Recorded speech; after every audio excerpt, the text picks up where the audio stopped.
Yes, thank you, Paul. And hopefully you can see the slides right now. Yes. Okay. Yes, we can. Perfect. Thank you very much, Paul. And yes, and thank you for joining us this evening. So our topic today is giving out superpowers, a discussion of ethics, cognitive processes, and the future of interactive technology. So I'm going to get started. I'm going to try to put in little breaks as I go along, and I will ask Paul if he has any questions from the audience at that point, so that way we might be able to make things a little bit more interactive.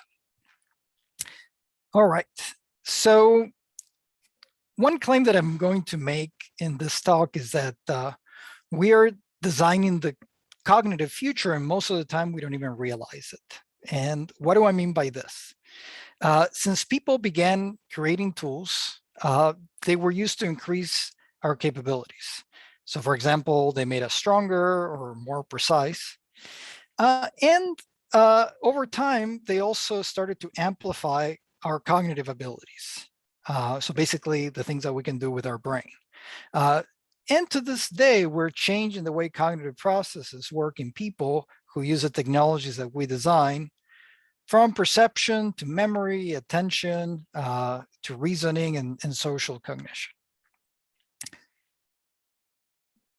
So what I would argue even is that we're seeing some of the largest shifts in cognition brought about by technology, perhaps at a similar level to changes brought about by handwriting and by mathematical notation, which were both enabled us to think in different ways from what we were able to do previously.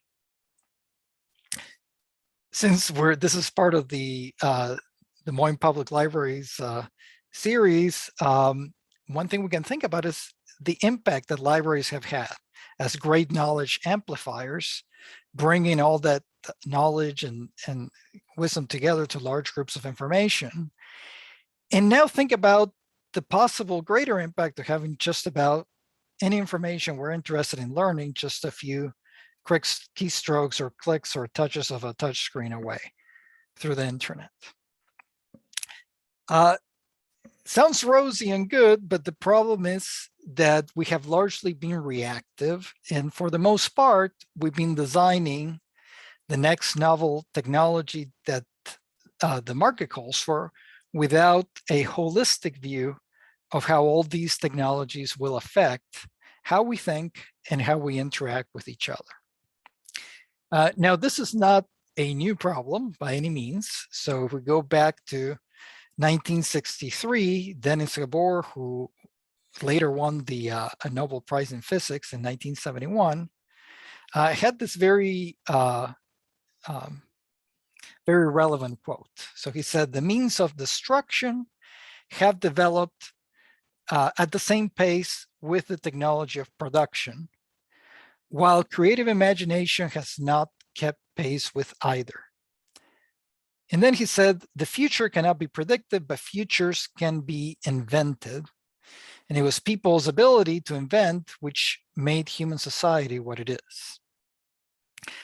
So what he was arguing here is that oftentimes we're not stuck in a way of thinking in terms of the future. What are the possibilities for technologies, and how would we want them to change who we are as individuals and as a society? So to a great degree, this presentation is not about predicting the future, but about giving possible scenarios for the future and helping us think about what choices we might have as a society, given all the technological developments that we are seeing. So that is good news to some degree. We can have choices and we can have visions. And the question is, what would we like the cognitive future to be like? If we could give the people of the future cognitive superpowers through technology, what should those be? So that's hopefully a question that I'm hoping you can start thinking to yourselves as we go along. And one quick thing I will mention is, if you just think about the things we're able to do nowadays with technology, how we can communicate with someone halfway around the world instantly, or how we can look up information so quickly, those would have been considered superpowers not too many years ago, if only one person had them. And the only reason we don't consider them superpowers is because they're widely spread. All right, so I'm going to switch it to talk a little bit about psychology. And there's an area of psychology that takes an approach called a dynamic systems perspective that I think is very useful when we think about technology and its impact on people and society. And the idea with dynamic systems perspective is that it doesn't see the mind in isolation, but thinks about it in conjunction with the body and the environment. So for example, when we learn to complete a task, we learn how to do it with our bodies using the resources available to us in our environment. And as learning and change occur, the brain, the body, and the environment change together. So think about any class you take. Think about how important it is for you to learn with specific tools, and whether what you would be able to do without those tools if you didn't have them. This is a figure that speaks to this topic. It's from a paper by Gottlieb in 1991, and it shows the bidirectional influences in individual development. It shows how through behavior, changes in the environment, including the technologies that we use, can affect neural activity and therefore cognitive processes. And the genetic activity here is more about gene expression. Rather, it's not about changing your DNA or anything like that. But it is the case. As changes in the environment occur, we change our behaviors. Changes in our behavior change neural pathways in our brain and our bodies, and those can sometimes even affect gene expression. And there's also flow in the opposite direction. So when we think about the impact of technology, I want you to keep in mind this figure. So since we're talking about environment, let's think about some changes in our environments. And just thinking about, say, the last 20 years. So nowadays, most people around the world have access to mobile phone networks. So the continent with the lowest level of access is Africa, and over there, close to 90% of people have access to mobile phone networks. In addition, about 85% of the world's population is covered by 4G mobile networks, so which means access to the internet potentially. And 72% of urban households and 37% of rural households have internet access at home. That's like high-speed internet, right? So this is a big change in terms of access to all this communications infrastructure. So the truth is, the expectation we have now and the ability we have is to connect with anyone, anywhere, at any time, and be able to access any information, anytime, anywhere as well. Those are the new expectations that we have, and superpowers that we've already given ourselves.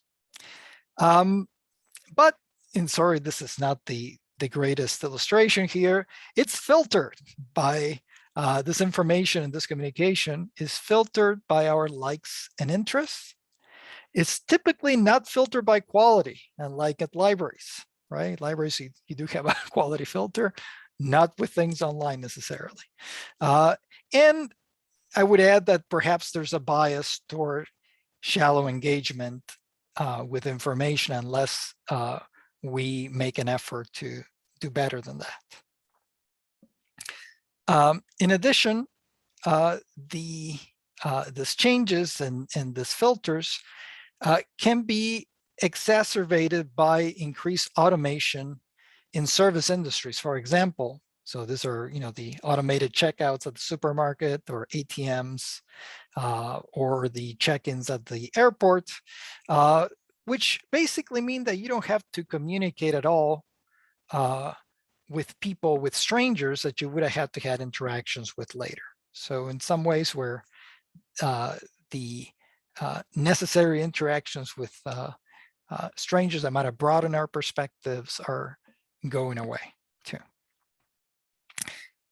So for the rest of the talk, I am going to go through different kinds of cognitive processes so we can discuss a little bit how those cognitive changes are, how those processes are changing given new technologies. I want to do a very quick pause just to check if there's any questions coming up.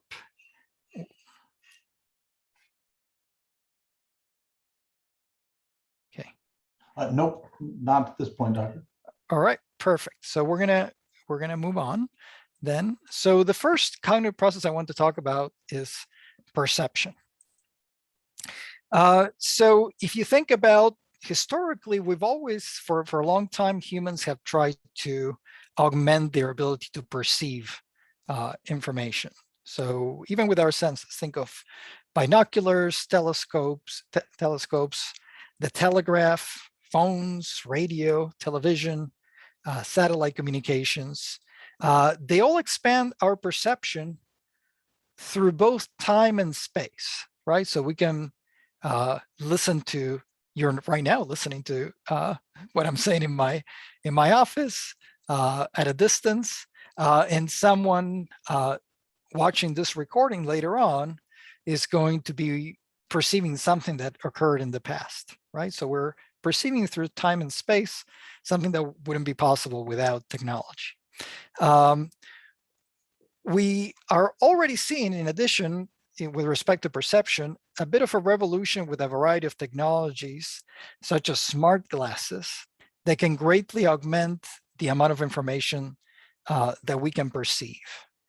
And this is in addition to the wide range of sensors that are increasingly being embedded in our environment and could potentially provide us with additional information. So an example that has been on and off in technology out there is augmented reality. So this is basically situations where you still see the real world, but it is augmented with additional information that you see superimposed over everything else through smart glasses, for example. So you might remember Google Glass a few years ago, and those were not very well received. Now Facebook has a deal with Ray-Ban, which actually made their smart glasses look exactly like the regular Ray-Ban glasses. So we'll see how that works out. But you can imagine possibilities. For example, you could walk through a city in the future and see the way it used to be. Maybe you go back to your hometown and you're a little nostalgic about how things used to look like. And maybe over time, there might be very high quality renderings, say, put together by Google when they do their street views. And you might be able to see things the way they used to be, perhaps. Or you could also experience future alternatives if you're doing urban planning, for example, or home remodeling. So these are ways that we could augment our perception with technologies that are already currently available. But there's other things that are here getting, although they're already happening, they feel very sci-fi-ish. So there's work, research by a researcher at Duke University. His name is Miguel Nicolelis, who has been adding neural processes to rats, for example, that enable them to sense infrared light. So they set up an infrared sensor and then a neural processes that connects to the somatosensory cortex. And by doing that, just connecting the rat to the sensor, rats were able to learn to use infrared technology that was connected directly to their brain. It's not something that they saw. They It was something that they perceived with their brain. And they actually learned to behaviors based on the data that they were getting through the ability to see in infrared all of a sudden. So then this same group went even further, and they connected the brains of rats together so that one rat in one location could perceive what a rat in another location was perceiving. So remote sensing. And they were able to do some simple experiments with that, showing that two rats that were in two different countries were able to perceive what the other one was perceiving. And they also tried another study with connecting the brains of monkeys together and having them coordinate the motion of an avatar arm. So I don't know, this sounds very, very sci-fi-ish, but it is work that has already been happening during the past decade. This same researcher at Duke has been working on extending this kind of research to enable people to control exoskeletons. So this would be, for example, for people with physical disabilities, having a combination of brain-machine interfaces and visual tactile feedback. And in this case, just to make you feel, say, more comfortable, it was a non-invasive device. So it was just electrodes attached to the skull in this case.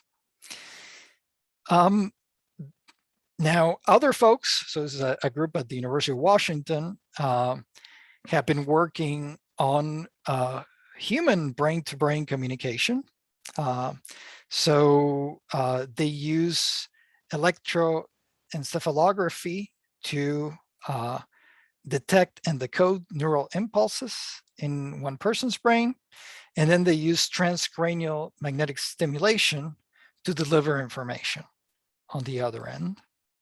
And the types of things they have been able to do with the setup involve very basic things. It's more like yes/no setups. So they have them play a game where at some point you have to do something, and the person on the receiving, well, the person with the electroencephalography is perceiving the stimuli, and the person with the transcranial magnetic stimulation receiving information is the one who takes action. And they manage to learn how to do this in such a way that they do better than chance when playing the game. So this is already going on, extending perceptions in ways that can be perhaps promising if you think about, for example, people with disabilities being able to control, to move around more easily, and things that seem sci-fi and perhaps a little scarier with brain-to-brain communication. So the question here is, and I want you to think about this as we go along, these seem like superpowers to me, right? So being able to control objects just with your brain at a distance, or communicate with someone else at a distance just by thinking about something.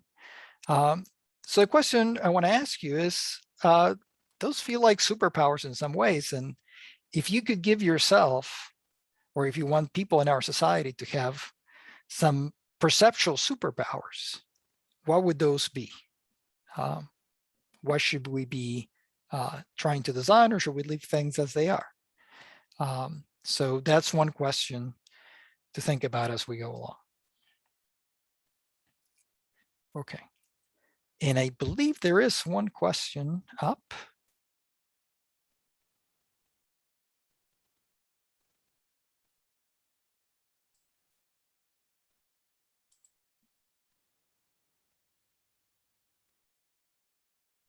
Okay, so I think it's a comment coming up from the audience. So thank you for that comment.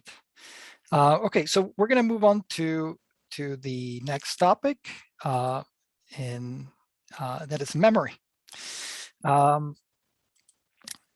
So I don't know, you can think about how many of you still use one of those planners.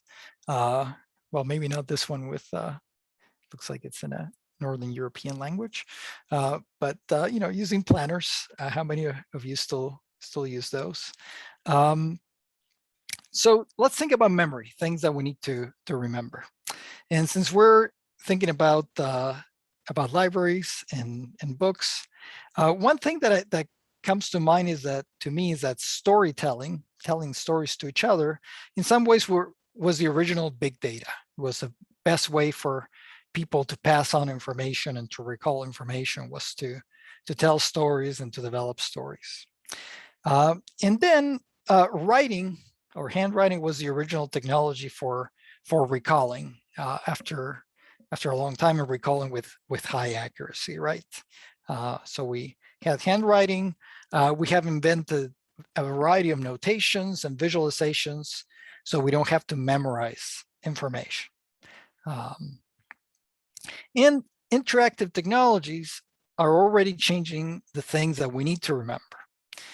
So think about phone numbers. So I know when I was growing up, I would have memorized my family members' phone numbers, my good friends' phone numbers, and that's something that it's not happening so much anymore.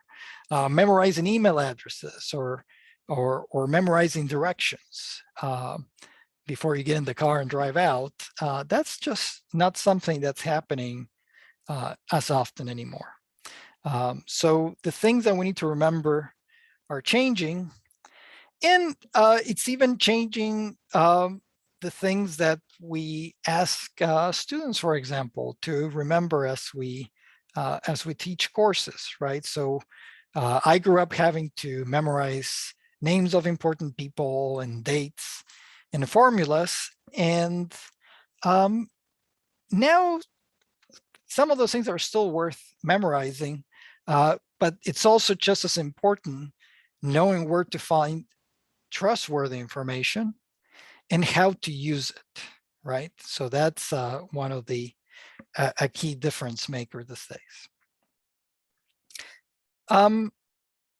But we might even see more dramatic changes on what we need to remember about people, for example. So I mentioned before smart glasses and augmented reality systems.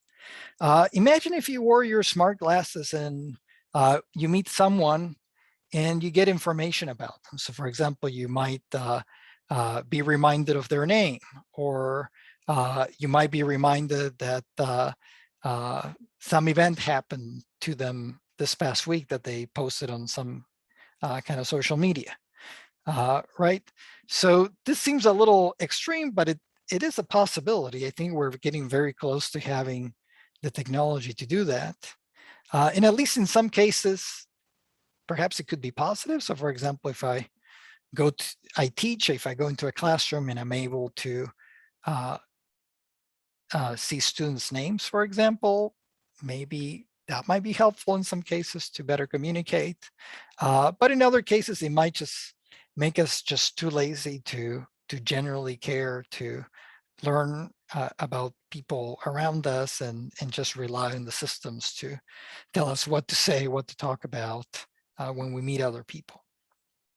Dr. Hourcade, Yes. we had a comment in the chat from Darcy, who said, I would want to communicate how I'm feeling to another person without using words. So on the topic Sure. of ways to communicate.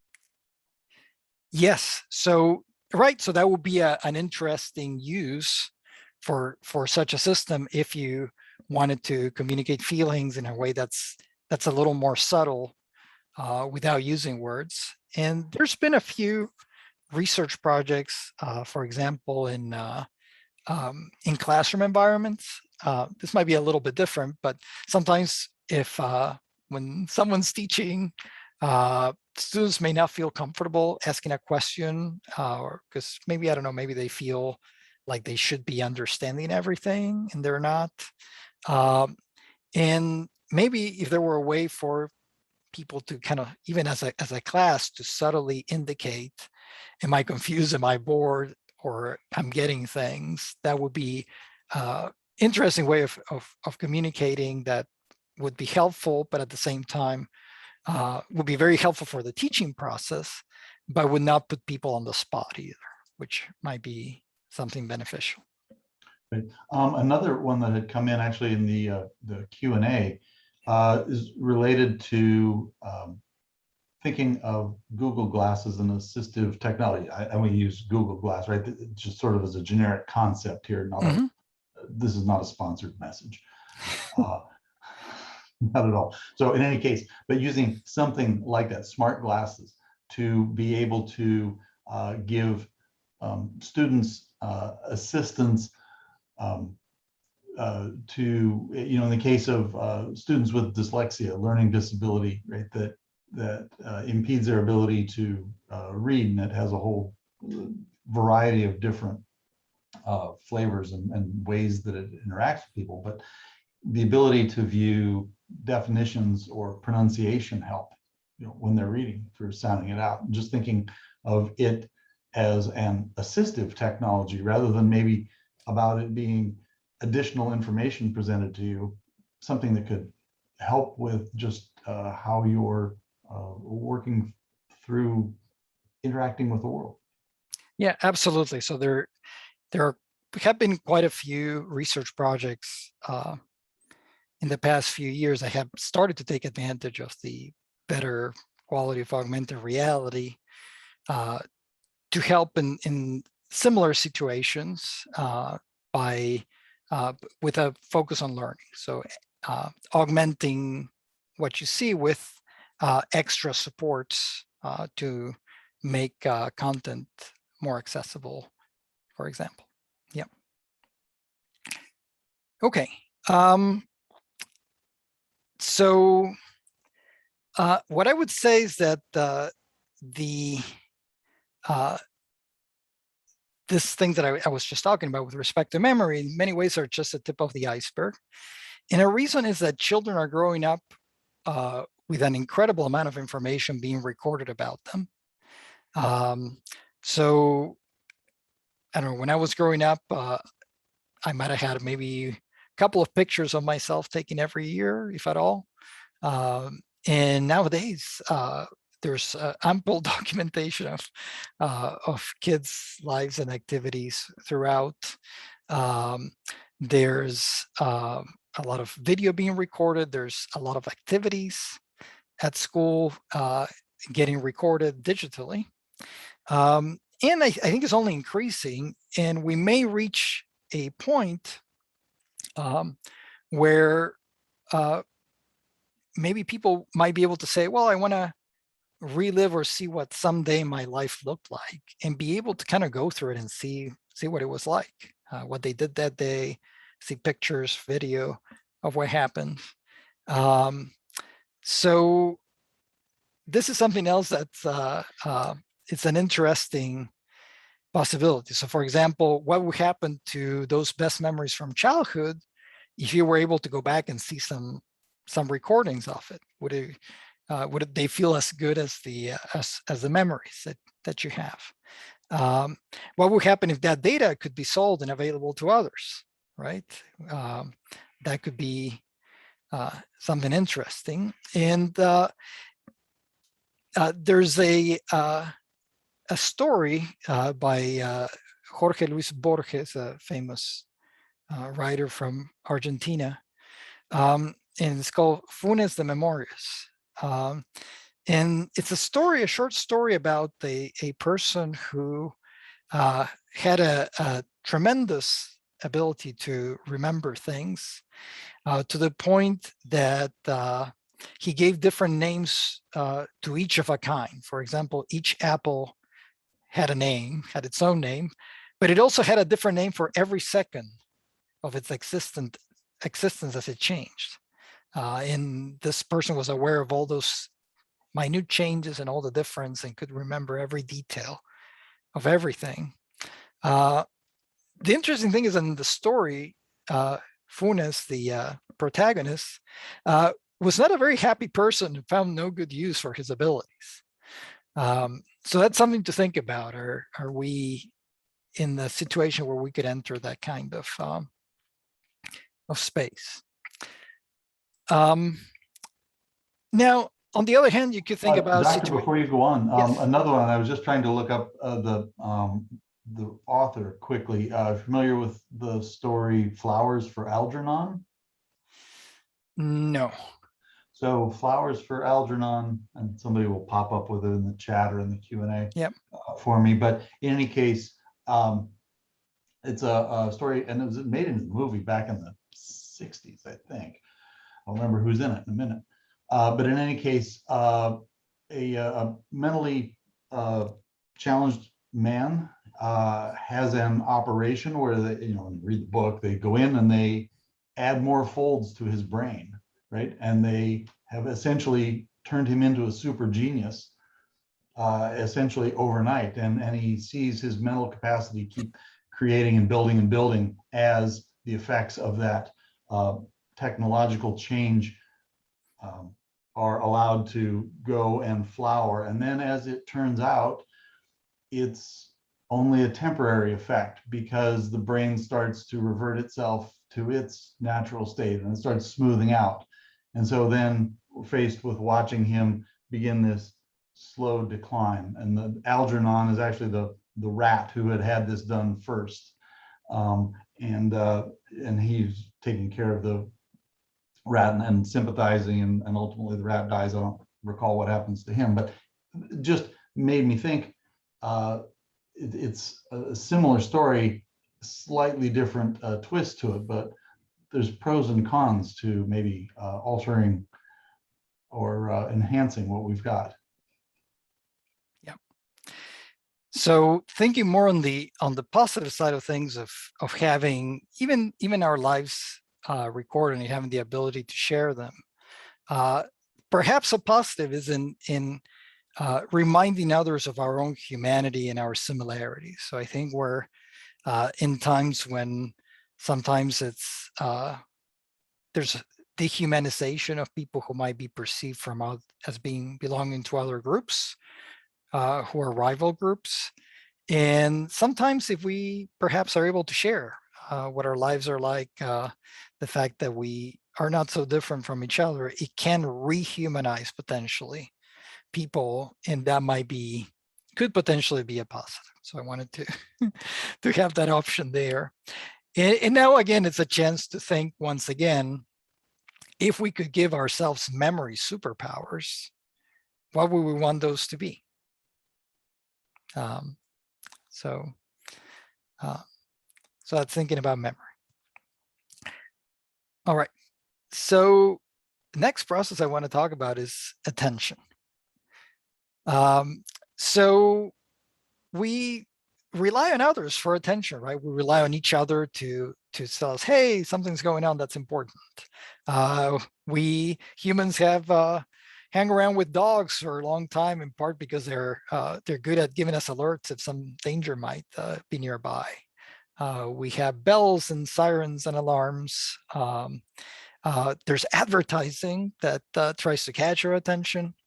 And it is a topic that has received a fair amount of notice recently, and especially when it comes to interactive technologies and their role in distractions and multitasking.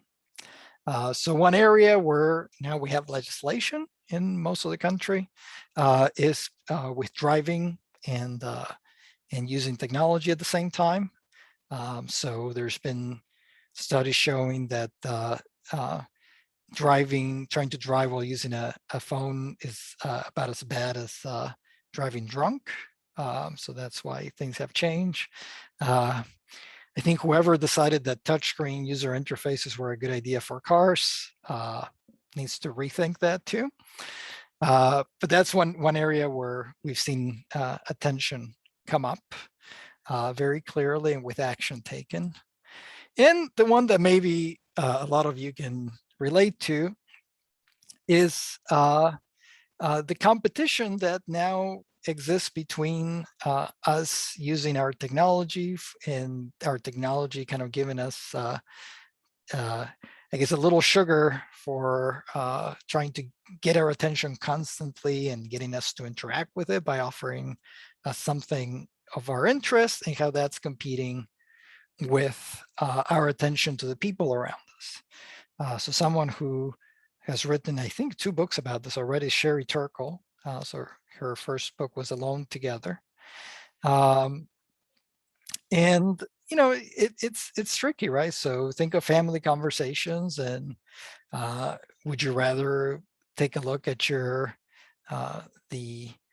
what social media determine is something of great interest to you versus paying attention to your sibling around the dinner table? It's a challenge, right?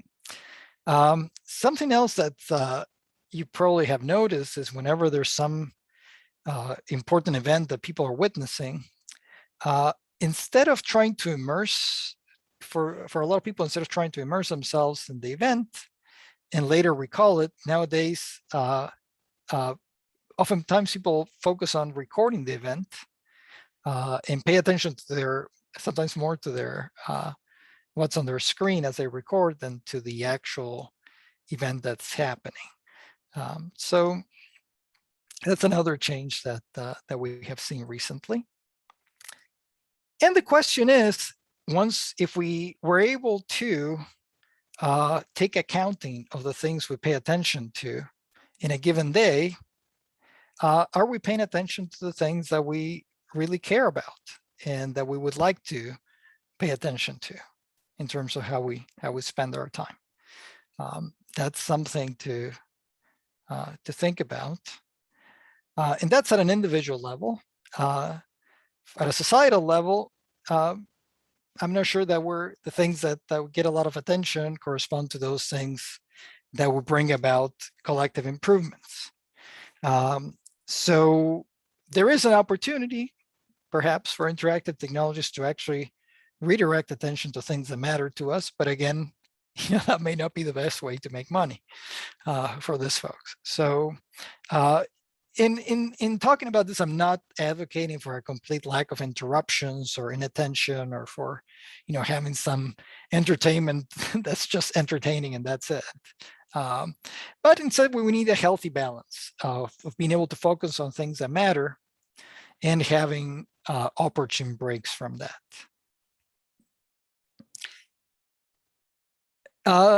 Multitasking. So this is one of those multitasking pictures from the internet. So this is one area where technologies oftentimes are always, again, calling for our attention, giving us all kinds of notifications, and it can be overwhelming.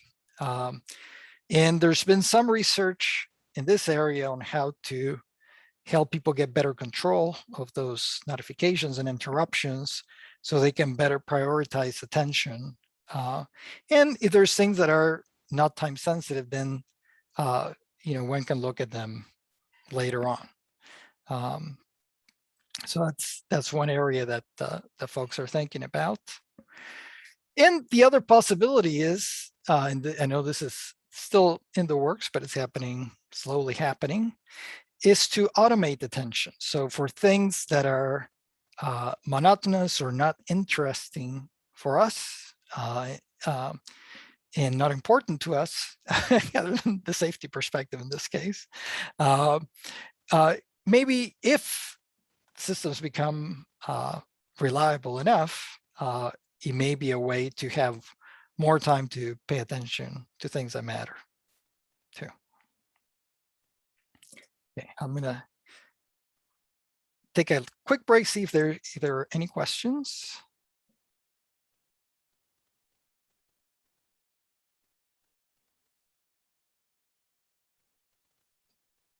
Doctor, just one has come in here. Let me try to read it quick to make sure I don't mess it up when I speak it. So the question has come in, what dangers do you think might arise when we have sudden access to knowledge or abilities that might otherwise take long times to acquire? Sure. So suddenly your ability level is suddenly just there. Yeah. So I think the challenges is, for example, that it takes time for us to figure out the how to make the most out of those new abilities and how to avoid harm from those new abilities, right? So what we're seeing, for example, now with social media as a great multiplier of misinformation, which is not the way people were thinking about it initially. And it's a problem that we have now. And we're learning how to deal with it, but it's been challenging. So I think part of it has to do with not having those creative visions for what do we want to use this great abilities for, and then having ways of directing the use of technologies in that direction. So I think those are some of the key challenges. We're going to talk at the end of the talk. I will discuss some areas to consider when we think about what kind of technologies or what uses might be most appropriate and which ones may not. All right. I'm going to skip the next topic for the sake of time, but we can get back to it at the end of the talk during Q&A in case folks want to talk about it, which is learning. So I will skip through that. It's important, but I want to try to finish on time. So this is the last cognitive process I'm going to talk about, and then we'll wrap up the talk. So reasoning and problem solving. And this is about how we make decisions, right? And when we make decisions, we typically we use inductive or deductive reasoning. So computers are very good at deductive reasoning. So for example, if all the relevant facts that are needed in order to make a decision are known, computers can very quickly and efficiently and accurately use logic to make deductions without mistakes. So because of this, it's likely that we're going to see more and more involvement of computers in our lives to help us make decisions and guide our lives through deductive reasoning. So one area where this clearly has happened is with wayfinding applications like Google Maps that give us directions. So we're no longer having to get in a map and try to figure out the best way to get someplace. We just rely on technology to give us reliable directions, right? But this decision making could go further, right? So we talked about self-driving cars, for example, but it couldn't go into other things. So for example, we could have apps that may guide us in purchasing food and selecting what to eat. We already have apps that try to schedule our days and so forth, right?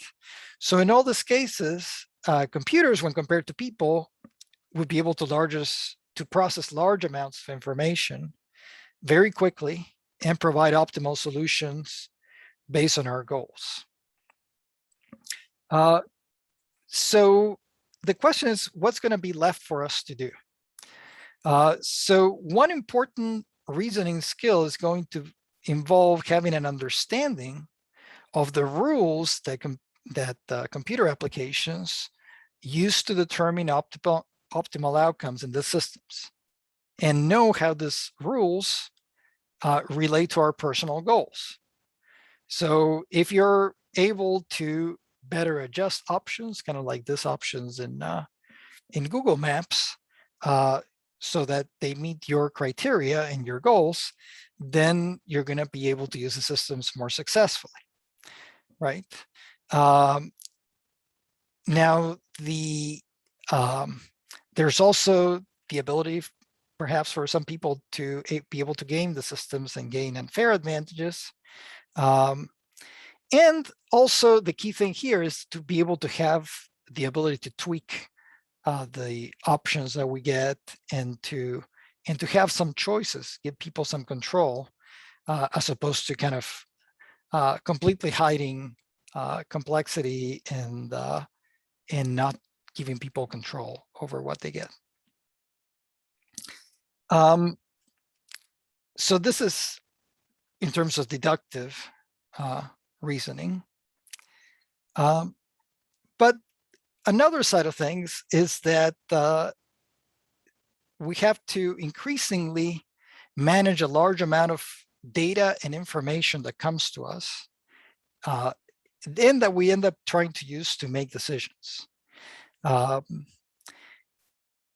And these are lyrics from a song that I thought were very timely. The song's probably might be about 10 years old, but it says, all the truths and all the lies pushing down upon us, a million choices every day.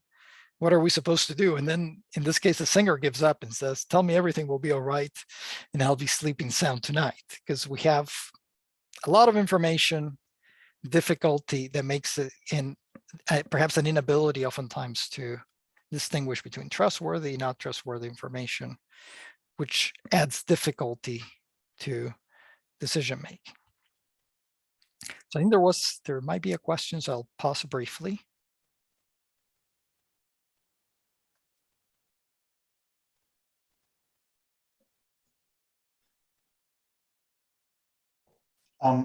Doctor, we did have a question around, well, two actually. One, if you could provide the resources for the portion of the program that you were skipping over.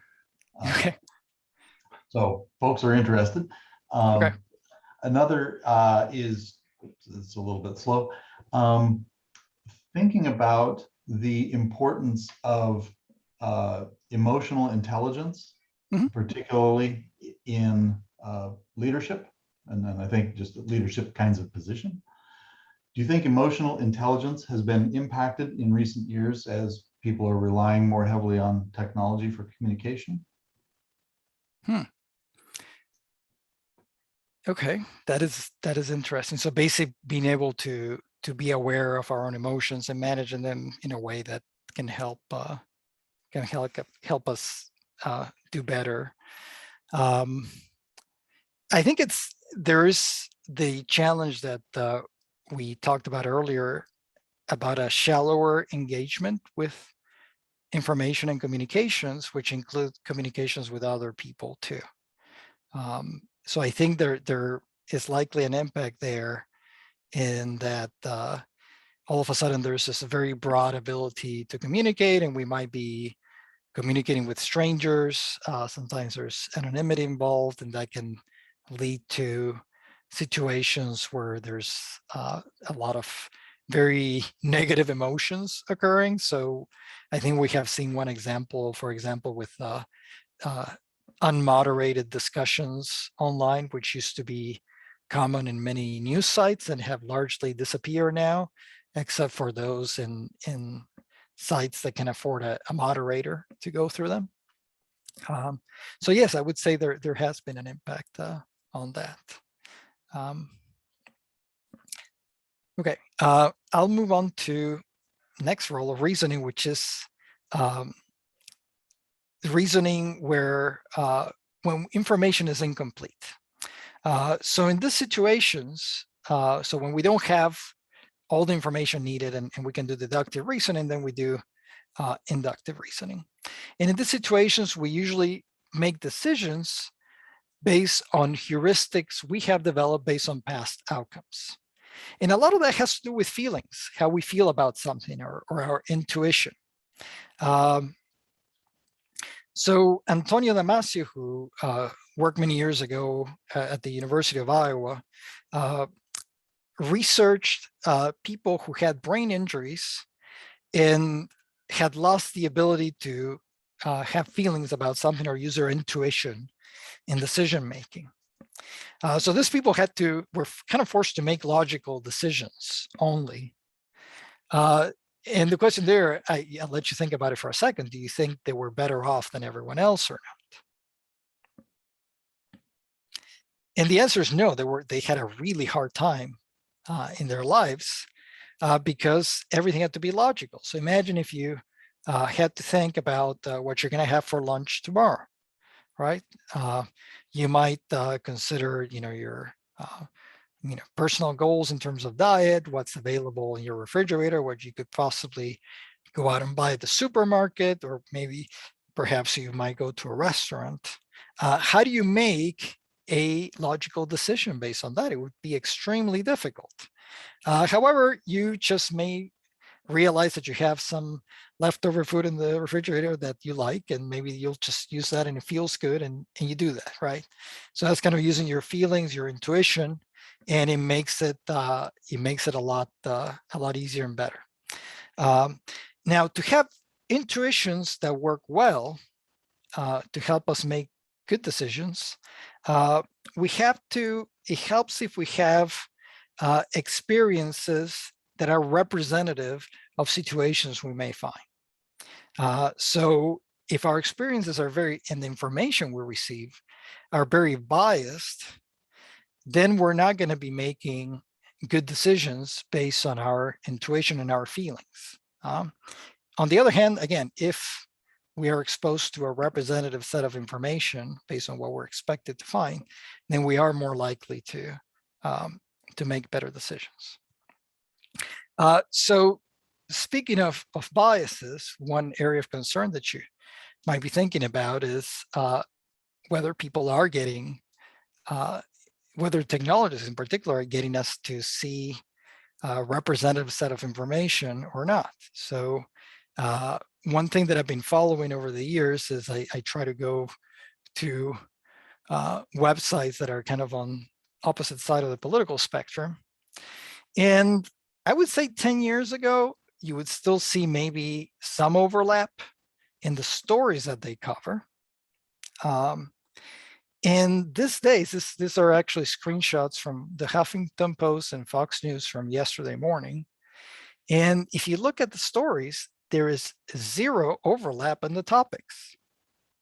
So one group of people are seeing one set of stories that may be accurate, perhaps, but it's a very selective sample of information. And the same thing on the other side. So we're not getting a representative set of information, and that can be a challenge. All right. Now we're very close to wrapping up, and I wanted to talk about some high-level impacts that I think can help us think about when technologies are used, how do we figure out the impacts that they may have, and how perhaps we can think about how to use them in a way that they have the right kind of impact that we expect.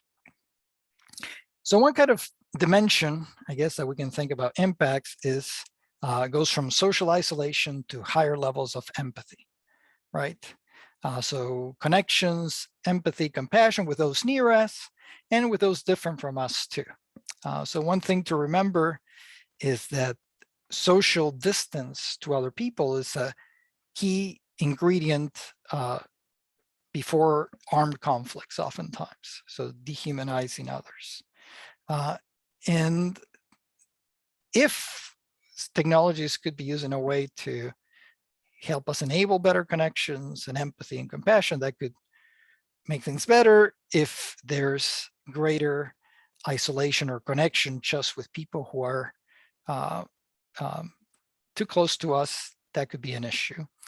And that takes me to the next slide, which is whether all this information that's descending on us is biased or representative, right? Are we getting a nice representation of accurate information that's out there, or are we in our own tiny bubble, or perhaps a big bubble that gives us biased information?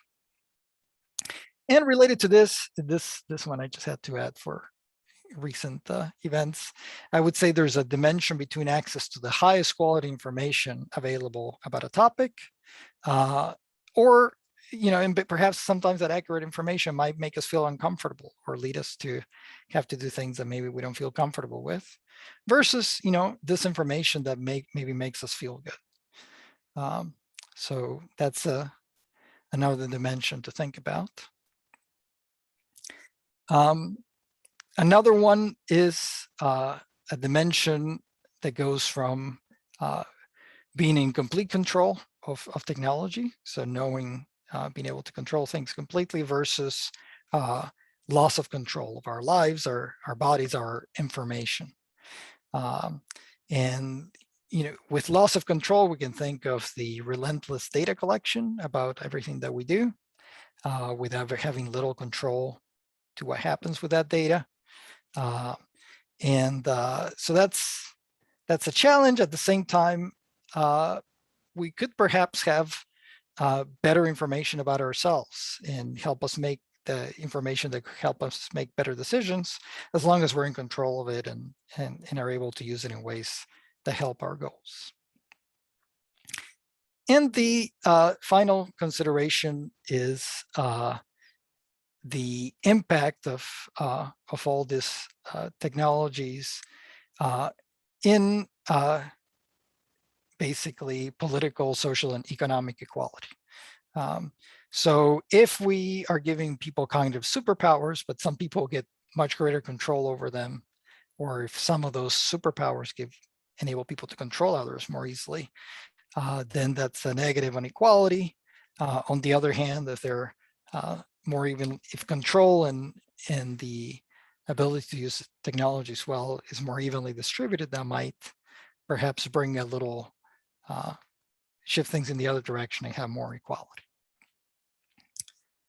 All right, so let's see how I did with time. Ooh, 1 minute over.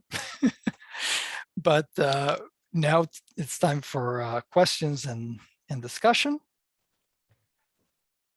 Okay, thank you, Dr. Hourcade. I thoroughly enjoyed this presentation. I've been sitting here jotting notes. I've been keeping tabs on the chat window, and also looking at the Q&A items that have been coming in. I think one thing that struck me that I think it comes into play on a few things here is, it seems like sometimes there's a "we do it because we can" attitude taken towards technological development. Yeah, it's just this new thing, and I can do this.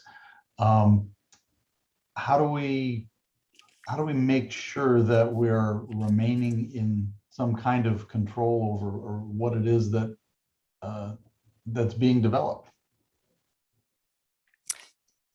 Yeah, that is a complicated question, right? So one thing I try to do is when I teach the future computer scientists, the people who are building these new technologies, I tell them about their responsibilities, that they shouldn't just be creating something just because they can do it or to show they're able to do it, but think about, at the very least, think a little bit about the possible positive uses of that technology and the positive negative ones. And for example, I tell you something that I didn't used to do 15 years ago, but I certainly do now in courses where we read research papers, is we ask the question, what's the worst thing that could happen with this technology?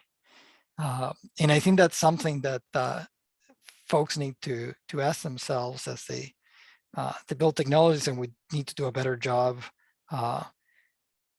ingraining that responsibility in people in the technology industry, and perhaps as getting to expect that kind of questioning within society too.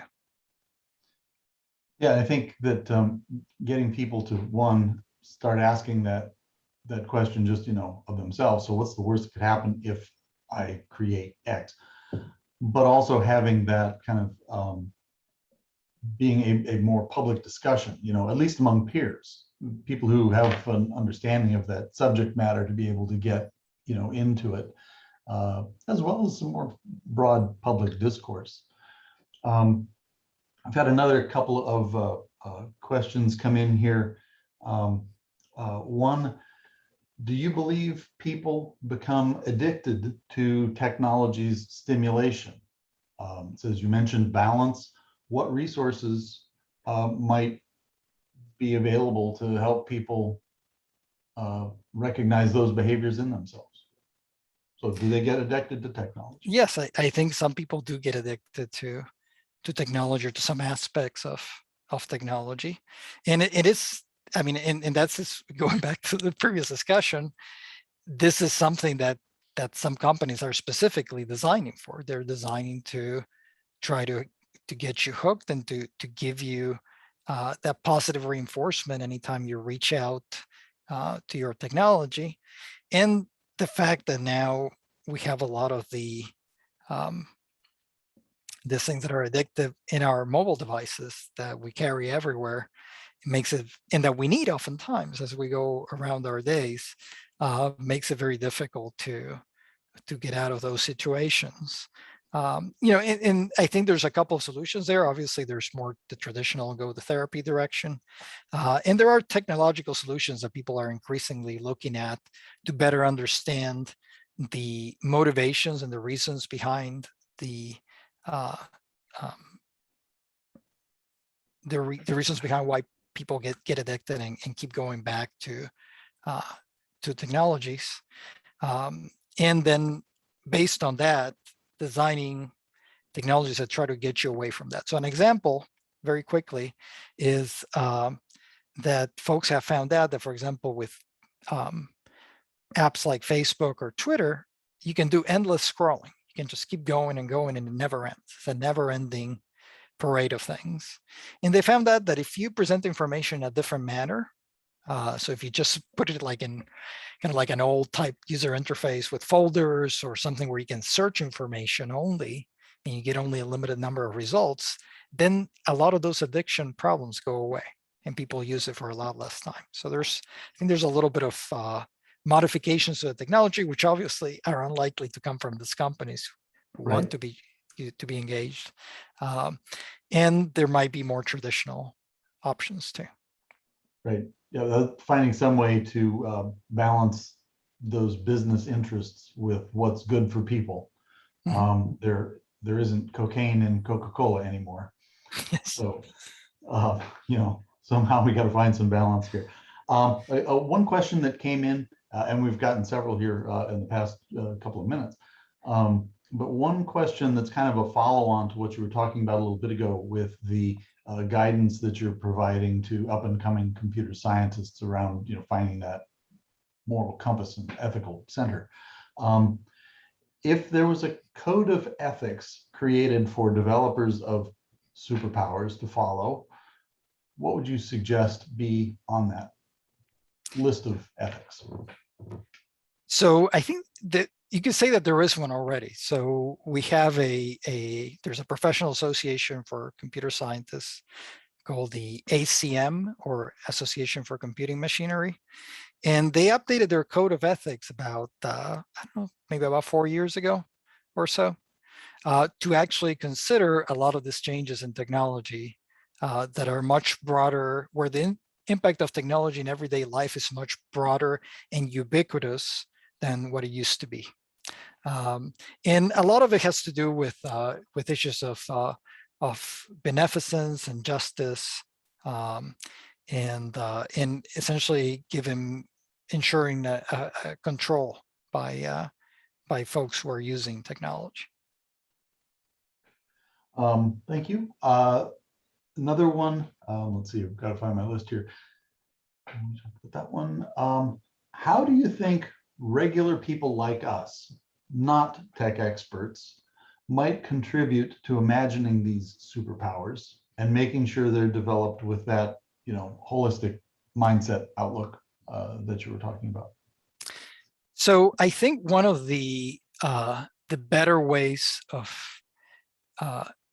addressing these issues, and that I try to practice when I design software, is pursuing what we call participatory methods in the design of technology, where we purposefully include people who are representative of the sorts of people who might use the technology in our design team, and they help us make decisions as to what we do with the technology and how it works. And I think if that happened a lot more often, it would give people who might be affected by technology a much greater voice in how it is designed, and it's much more likely that it will do things that people want to do with the technology. So I would say that would be the ideal way for people to participate, would be to be brought into the processes of design of these technologies. Now, this idea of participatory design is mostly being used in academic circles, but it is sometimes used to some degree for commercial applications too. I've been a party to it in commercial application development a few times, where we've gone, beyond just that immediate development design team that are in-house and kind of focused on what they think people want, right? And really look outside to those people who are current users, potential users, and sometimes people who, actively aren't users of, your product or your software, to solicit their feedback. And why wouldn't you use our stuff? So maybe there's some more of that does go on than people recognize. But I also don't think that there's anything that there's not like a sign-up sheet in the hall for getting involved in something like that. So That's true. Maybe there's an opportunity for that. Yeah, I think if it happened a lot more often with a lot more technology, and the folks building technologies that really affect a huge amount of people, if they made it easier to participate in situations like this and really participate throughout the process, even in defining goals for a technology, I think that would be the ideal. Right. So maybe there's more of an economic angle at it, right, where it becomes something that is incumbent on boards of public companies to ensure that the public interests are being served by those technologies being developed. Sure, and I think it could potentially make business sense too, if you could really argue that a technology arose from the goals and the needs of people, and they really had a significant role in making decisions along the way to arrive at a particular technology. Sure, as opposed to simply finding yourself sort of exploited as the raw material of that business. Once they've come up with something that is innocuous on its face, but perhaps not so much, a little deeper when one peels back layers. Another question that came up was with so many of our current memory uses being handed off to technology, things like, who remembers all the phone numbers that they used to just have like this, right? Yep. And addresses, and how do I find X or Y or Z? All that's being handed off to technology. Is there any risk to human mentation of losing capacity because we've handed off too much? Yeah, so I think the key thing there is to understand, what are we trying to remember these days, right? What are the things that are worth remembering? And I think there's also the dependency side of things, right? If all of a sudden, if you're not being careful, say you have a lot of things on your phone and you lose it, that could be a big loss, right? So I think there's a couple of angles there. One is perhaps over dependency and risk in being too dependent on technology, and then the other side is thinking about whether indeed we could be, because we don't need to memorize things, whether that's an issue or not. So I know one thing I do that might be silly is when I go to the supermarket, and some things that you get in bulk, there's a code associated with them.